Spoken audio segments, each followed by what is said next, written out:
I'm Michael Santos with PrisonProfessors.com. Are you facing time in prison? Learn from our top 10 checklists on how to prepare for prison. Don't let the anxiety get you down. If you're surrendering, prepare. Learn about steps you can take to ease your adjustment inside. Learn what you can do today to make the most of prison challenges that lie ahead. Our team at Prison Professors can help. We publish content frequently to help people understand prison. We offer webinars where people can learn. We offer podcasts to help people get ready. People who must surrender will find value in our free content. Use it. We want you to know what you can do to build a life of meaning and relevance even if you're going to prison. You may go to prison, but if you prepare, you can figure out ways to make the most of your experience. Come home successfully. Our team will show you how, and we're going to start with this top 10 checklist. So here's number 1 on the checklist: surrender details. If you are surrendering to prison, make sure that you are ready. What do you need? First, find a point of contact. Maybe your wife, maybe your mom, maybe your best friend. Teach that point of contact what to expect. If things don't go right, your point of contact must be ready to take action. So, what do you need to know? You need to make sure that your attorney is standing by ready to help you. Ask your lawyer to confirm that the prison has your paperwork in order. Understand the process. After your sentencing hearing, you've got to know the process that is going to unfold. The United States Marshal Service is going to have the responsibility of sending your PSI along with your judgment and commitment order, also known as the JNC, to the Bureau of Prisons. The Bureau of Prisons has a central office located in the Grand Prairie, Texas. And the staff members in Grand Prairie have a responsibility for classifying every prisoner. After assigning a security level, the Bureau of Prisons is going to assign a prison. They call it designation. A person should know what's going to follow. So, the defense attorney should check to make sure that the Bureau of Prisons staff members in Grand Prairie have done their job. They are supposed to send paperwork to the prison in advance. If the prison doesn't have the PSI or the JNC or both, you can expect problems. Staff members are going to lock the prisoner in the hole. So the person must remain in that solitary cell for several weeks until somebody fixes the problem. So make sure that you have a plan in place. Make sure that your plan is going to limit your possibilities of serving time in the hole when you should be in the general population. Tell your point of contact to expect a phone call within 24 hours of the day that you surrender. If the person does not receive that phone call, make sure your point of contact knows how to follow the plan. First, call the attorney. Ask the attorney to check, have your point of contact ask the attorney to check with the prison and with the Bureau of Prison staff in Grand Prairie, Texas. If the attorney doesn't act, well, then the point of contact should act. Launch a campaign to learn what has happened. Now, it's possible that the prisoner doesn't have access to the phone on the first day inside. That's okay. If the person's in the general population, he can ask someone for help. Another prisoner can ask his family member to call the contact person. Look, there's always a way to get the message out, and it's important for the person to prepare so that he knows how to get that message out in case there is a problem. The above steps are kind of like an insurance policy. If all goes according to plan, you don't need to exercise this insurance policy. And truthfully, all goes according to plan probably 7 out of 10 times. But if things don't go well on the day of surrender, make sure that your point of contact person knows the plan and knows how to act. After all, the BOP can make a clerical error. Errors happen. But the well-prepared person understands. He understands how to prepare and to make sure that his contact person knows how to prepare. Should expect challenges from the Bureau of Prisons. It's like dealing with the Department of Motor Vehicle, only times 100. You must succeed in spite of those obstacles. That's the number 1 thing to prepare for before you surrender. Here's number 2. Understand your finances. Prepare well with regard to keeping your finances in order. Finances don't only include the resources that you're going to need, but also the resources that your family or loved ones are going to need at home. Make sure that you've got a preparation plan in place. People without money in prison have more stress, and that stress can lead to problems. The person who does not have a money plan in prison can suffer. He may say the wrong things over the phone. He may write the wrong message in a letter or in an email. People who don't understand the rules can face discipline, and those disciplinary charges can lead to the loss of telephone access, the loss of email access. It can result in the loss of visiting. So know the rules. Learn about prison to make the most of the journey. A person can live in prison without any money. That's true. But if they don't have money, that means they can't use the phone. That means they can't send emails. Without money, you cannot shop in the prison store. Like living in any American city, money makes life easier. So make sure that you have a plan. A person should set a budget. I used to spend $600 per month in prison, but I was active. I wrote books. I wrote lesson plans. I built my business from inside of a prison, and that business earned money for my family. To achieve goals, I had to have money on my prison account. But then I created strategies while I was in prison to multiply those resources for my family members. Other people don't have to spend $600 per month. A small budget might be $100 a month. To use the phone and email, expect to spend about $200 a month. To shop in the store, budget another $200 to $400 per month. Understand the store and the spending limits prior to going inside. To start the prison journey, get your money ready. Ask someone to send the money. Send the money by Western Union late on the day of reporting. I recommend sending $400 on the day that you surrender. Add money into the prison account every month. Western Union is the fast and certain way, but it's not cheap. After the first month, and you've got your money on your books, I would suggest that you send money regularly through the mail to the central lockbox in Iowa. With money, the prisoner can shop in the prison store. It's called the commissary. Resources will help the person settle, and those items will ease the first days inside. To send funds, visit bop.gov or learn more from looking at the links on prisonprofessors.com. And also consider your bank accounts. How are you going to manage bank accounts from prison? Banks and brokerage houses may shock a new prisoner. If the bank learns of a conviction, the bank can close the account. A bank or brokerage account may refuse to deal with somebody who has a felony conviction. So banking can present a problem. Consider this reality. Discuss your financial plan with your bank or your broker and adjust if necessary. Some people may assign cash accounts to others. Others may choose to hold their asset types in different vehicles. Just prepare. Learn how to overcome challenges in prison. Number 3 on the list, reading. Establish a solid reading plan before you surrender to prison.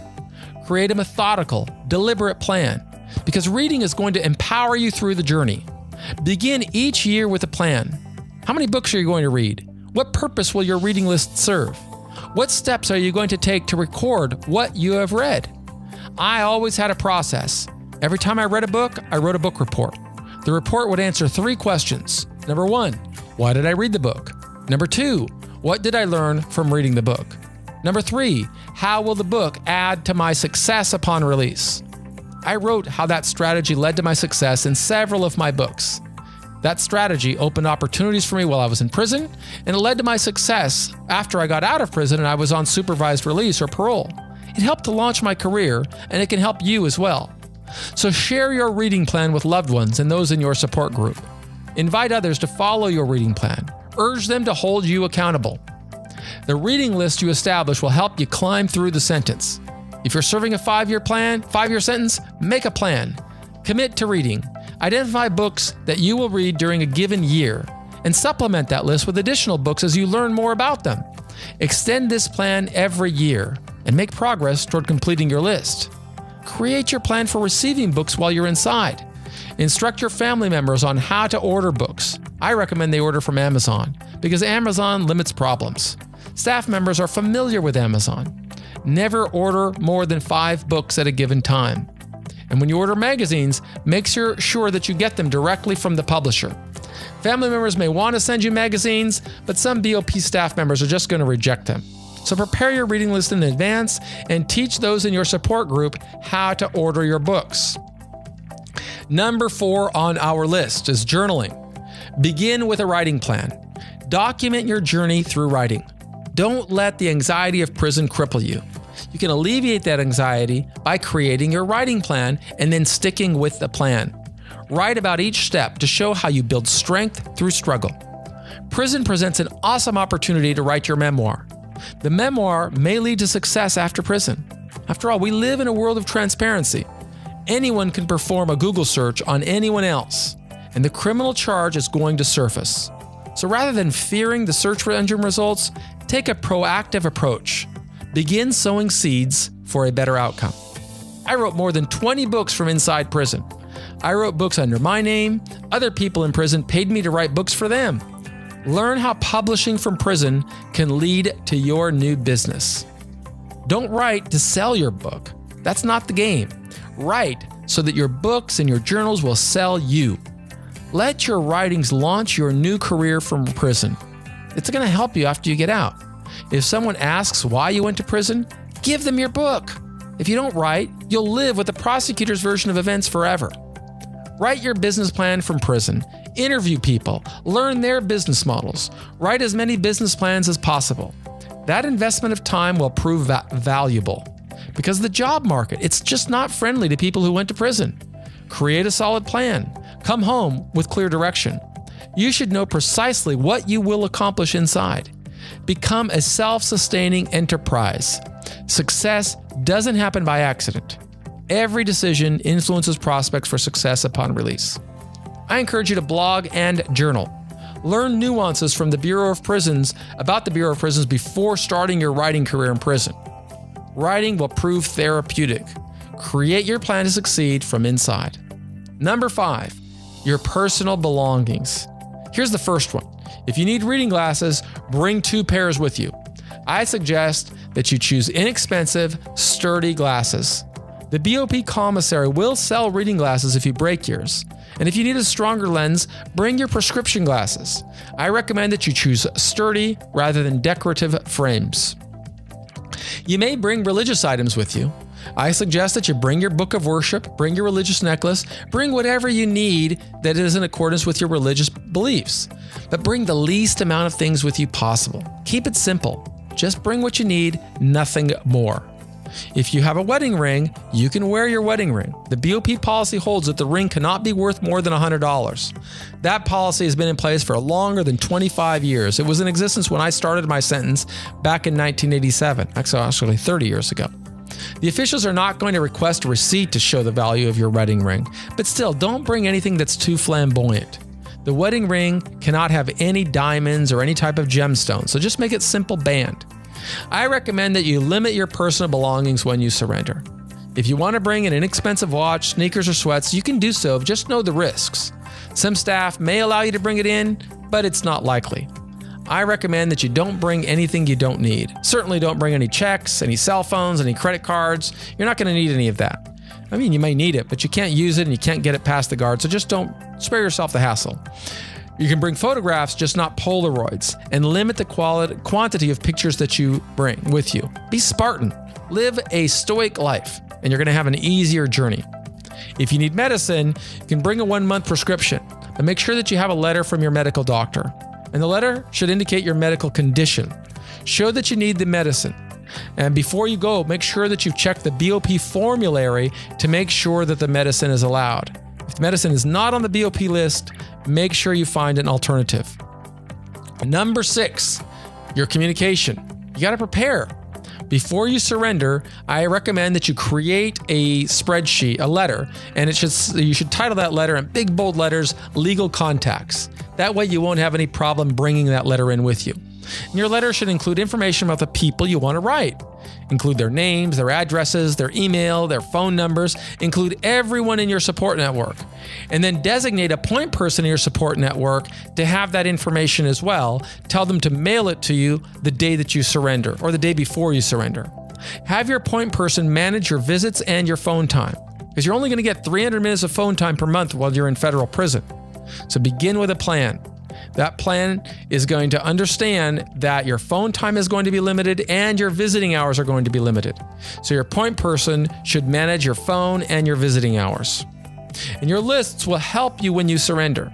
Insert the names and addresses into the BOP computer system as soon as you get access. And that action is going to help you communicate. You'll be able to insert 30 names in your contact list, and you can adjust those names routinely as people fall away and you add new people to your list. Make sure that all the people in your support network understand the system. They're not going to receive traditional email messages. Instead, they're going to have to log into either CoreLinks, JPay, Securus, or whatever email system your prison is using. You may have to initiate the contact, and they are going to have to accept. So help them understand that before you go inside. Number 7 on our list. This one's really important. Values and goals. I'd like you to begin with a clear definition of what success looks like. Identify the values that you profess to live by. Write those values out and discuss them with those in your closest circle. Let them know what's important to you. Invite them to hold you accountable. Share how you're going to use your time inside productively. And clearly define goals within each value category. Create timelines that determine success dates for the goals that you set. This process is going to restore confidence for you. It'll help you build your sense of self-direction through the journey. Show your commitment to advance through prison term successfully. I recommend that you grow in deliberate, methodical manners. Give your support group a workable plan to ensure that they know you're never going to sink into a depression. And number 8, the accountability metric. Make sure that you establish a very solid and clear accountability metric. That metric should identify clear timelines, reveal when you're going to achieve specific, clearly defined goals. Share the metric with your support group. Invite your support group to hold you accountable. This strategy will show your commitment, and it will help you make incremental daily progress.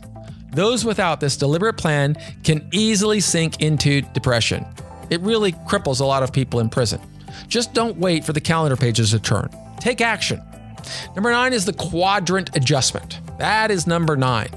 These aren't in order. They're all important. I'm just giving you 10 of them. Understand the quadrant theory, which I have written about extensively in many of my books. Every day, you will bring new opportunities, new possibilities. You have to also understand the opportunity costs that come with every decision you make. Strengthen your resolve. Don't let the decisions that you make inside threaten your peace. Prepare yourself. Understand your strengths, understand your weaknesses, understand your opportunities, and understand the corresponding threats. Learn how to find direction. Pursue activities in a deliberate manner. Understand that you have the power within to make decisions from a position of strength. Choose activities. Look for high rewards and low risk. You may also choose activities that come with a potential for higher reward, but they also bring higher levels of risk. Understand. I made $1 million in prison, but there were some risks associated with that. I understood those risks, and I took them because it made sense for me. My goal was always to get out successfully. What's your goal? Are you striving to live as a model inmate, or are you striving to be successful? Because the plans you create may differ, so choose accordingly. Grow through your prison journey deliberately. Position yourself for success as you define success with your values and goals. Finally, number 10 is your release plan. When you surrender, think about the day that you will get out. What's it going to look like?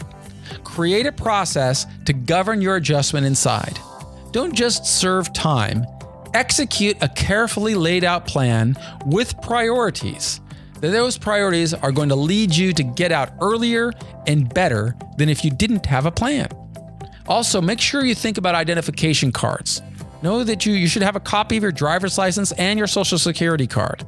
Send it in to yourself. Bring one with you. Give it to your case manager in prison so that your case manager can hold those in your central file. This preparation is going to ease you on the other end of the journey.